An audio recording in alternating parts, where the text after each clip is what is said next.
Cette semaine, nous vous parlerons de la réorientation de la mission dans le cadre de l'opération Impact, de la participation des Forces armées canadiennes à l'opération Réassurance et de la transformation de votre système de paye qui a lieu cette semaine.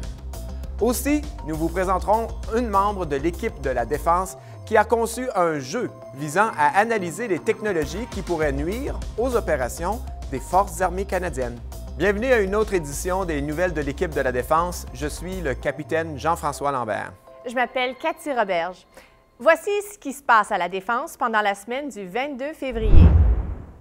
Le gouvernement du Canada renouvelle et élargit sa démarche de lutte contre l'État islamique. Le nombre total de militaires participant à l'opération Impact a augmenté et atteindra un maximum de 830 personnes.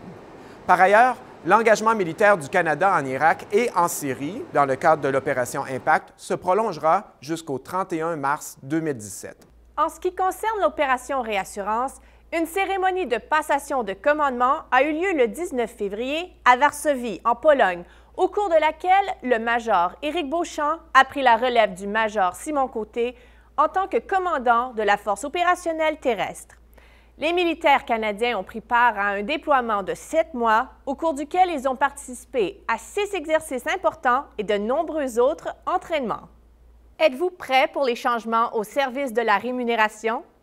Ces changements, qui entreront en vigueur le mercredi 24 février, toucheront tous les employés civils du MDN et leurs gestionnaires.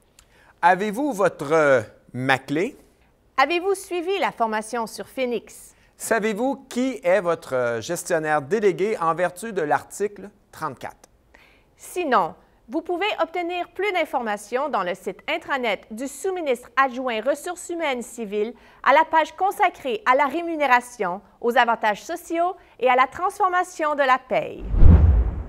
Le plus récent profil de la série Les Innovateurs porte sur une scientifique de la Défense qui a conçu un jeu de guerre peu coûteux visant à analyser les technologies perturbatrices avant que celles-ci ne voient le jour. Des officiers militaires jouent au jeu à l'aide de cartes de scénarios fictifs produites par des scientifiques de la Défense. So there's a move, there's a counter move, and where do they get stuck? For the military, this is important in terms of planning their moves. For the scientists, it's important in understanding what stumps us. Cliquez sur les liens connexes pour lire le profil intégral. Voici maintenant un moment de l'histoire militaire canadienne.